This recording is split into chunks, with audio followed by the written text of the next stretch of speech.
So no scoring in our first half. What will the second half bring as we are now back underway?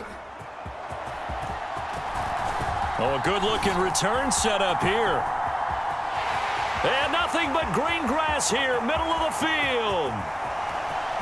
He will score. Touchdown, Chiefs.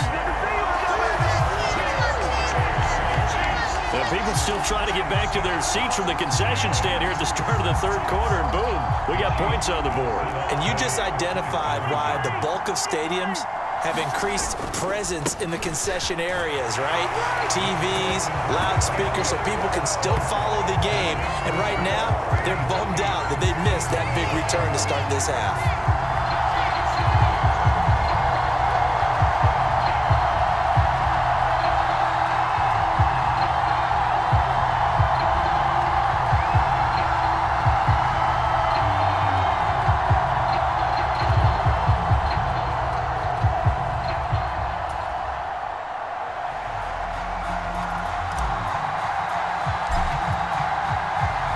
So let's try this again. After the kick return TD, here's yet another kickoff. And that's pretty good coverage by the kick team, as you'll only be able to get this past the 15-yard line and no further. So here are the Eagles now as they get set for their first possession of the second half. And, Charles, they're certainly still right in this game, but they need that offense to wake up and in a hurry. Yeah, I like the way you put it. They certainly did seem to sleepwalk a bit in the first half. Now that their defense has done its job, it's their turn now to go out and try and get some points.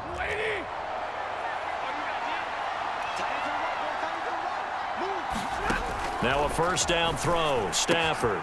This one caught by Kittle.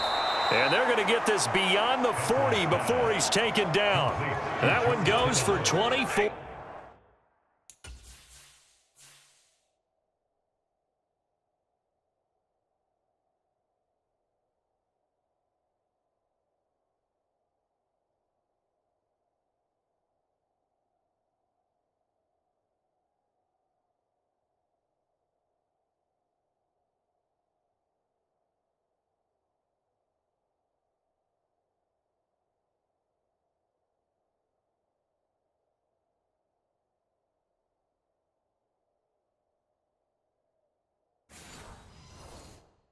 Yards. One play has him up past the 40 already, and another 1st and 10. Back to throw, Stafford. Blitz coming, and down he goes. James Harrison coming in hard that time on the blitz, and he gets him down. It's a loss of 4. I think a lot of time when we see a sack, you say, well, you blame it on the offensive line, the quarterback, but here, maybe you just tip your hat to the defender. What a play. Yeah, and I think sometimes they just get a sense of the play before the ball's even snapped. Kind of like a sprinter anticipating the gun in a race. They're off, and guess what? The quarterback's down. At this point in the second half, one mistake on a forced throw could doom your chances of a comeback, so that's the right call there to just throw that one away. 3rd and long, it's Stafford. And he's taken down, a Chiefs sack. James Harrison able to get in there for his 2nd sack of the afternoon. 3rd and long, defense with no fear. They brought the pressure. Zero fear at all. That means they feel really good about the guys who are going to cover. But the biggest one is they think their pressure will get there before he has a chance to find an open receiver. And now the punter, Tress Way, as he sends this one away. This is taken at the 23. A very nice job on the run back there. He'll get 23 yards all told. Here's the Kansas City offense now as they get set to take over. And our game's hit a little bit of a lull here, a little bit of a snag. Punts on back-to-back drives. And old school coaches don't necessarily mind that. Didn't turn it over, right? Didn't create a big play for the other team. It's caught inside the 25. And he'll get this inside of Philly's 20 before being taken down. It's a gain of 35. And you'll find some version of this play in just about every playbook in the NFL. It's an X-post cross. So on play action, you let the X receiver get downfield and start working right to left across the formation. He's got it. Touchdown, Chiefs. Devin Hester from 19 yards away. And the Chiefs will add on to their lead here in the final minute of the third. And in the red zone, I guess this is why you have a guy like that on your roster. Without a doubt, and if you have him, you use him because he's a guy who's going to win just about every time. I don't care what the coverage is.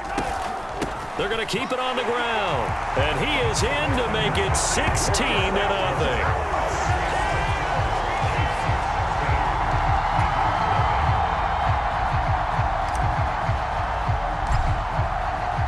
Now after the touchdown, here's Pat McAfee to kick.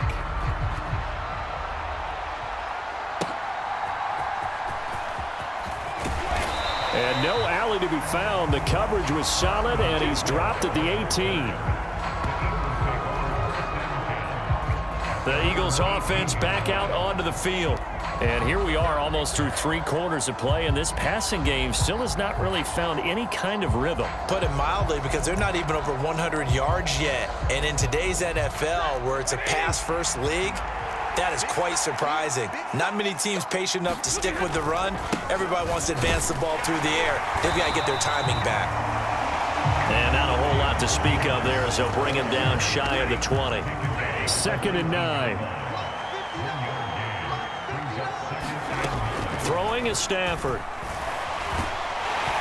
Now the pressure comes and he goes down. Just inside the 10, back at the 9. Aiden Hutchinson. Credit him with his sack as he buries him for a loss of 10. Okay, I'm not sure you could actually draw up a better pass rush than that one right there. Nowhere to go outside. He had to keep backing up and backing up and backing up. Oh, he tries to force it in, and it's intercepted. Picked off by the Hall of Famer, Ken Houston. And he will take this one home. It's a touchdown. Well, I mean, you get it. They're trying to make something happen here this third quarter, CD, but I don't think a pick-6 is exactly what they had in mind. No, not at all, because this offense, they've been stuck all game long. Haven't dented the scoreboard yet, and they're kind of forced to take a few chances here, and that one, it backfired in a big way.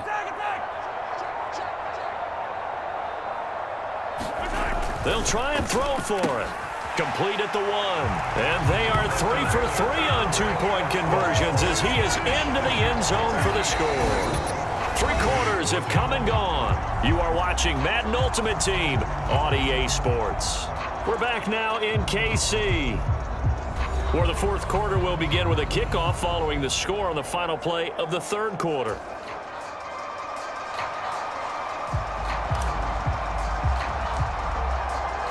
Here's the punter, McAfee, to kick it away.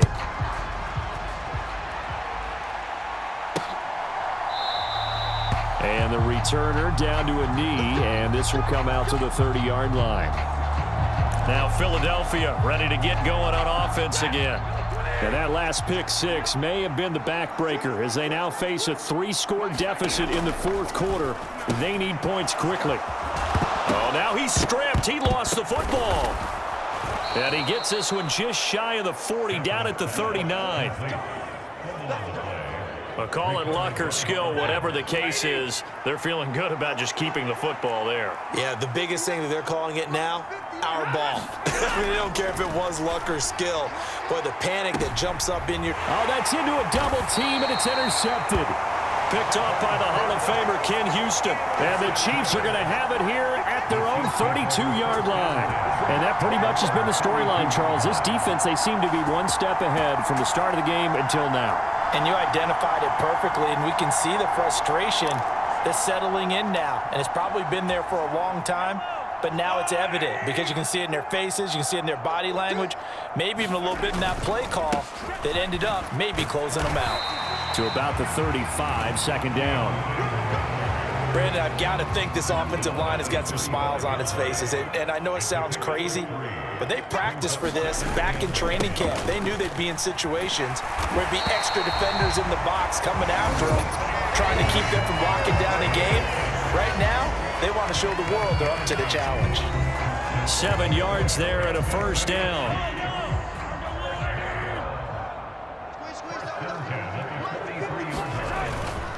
Once again, it's Irving. And he's going to bowl his way forward to the 48. Shaq Thompson on the tackle that time. Now 2nd and 5. On the handoff, this is Irving. Well, they nearly sprung him that time as he takes this all the way down to the 37. Give him 15 yards on that one. Kansas City has a first down. Here's a handoff to Irving.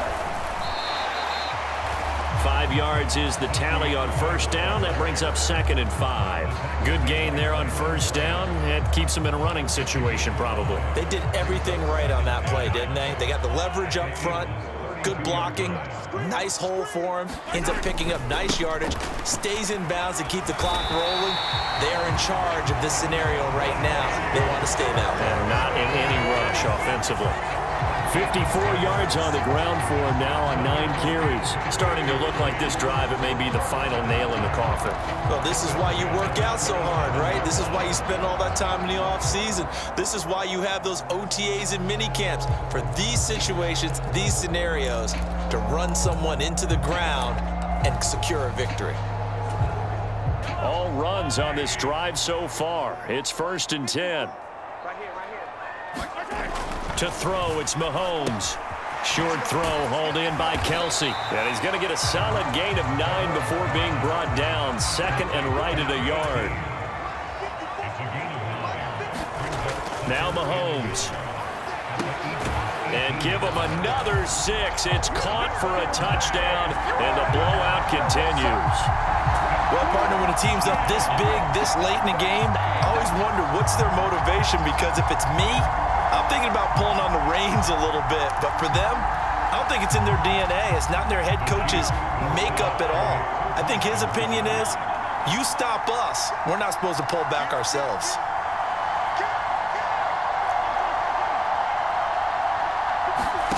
From the gun, it's Mahomes. Throw left side is complete on the diving effort. So they go with a pass, and it works there on the two-point try. Charles, just in general, what are your thoughts, passing versus running on two-point conversion? Situational? It is situational. You have to know your team. What is your strength? Because so many people think you have to throw the ball in a two-point conversion, but the stats will tell you that running it is about as proficient. So know your team and go to your strength. Now after the touchdown, here's Pat McAfee to kick. And here comes a return from just beyond the goal line. Nice job there getting the win.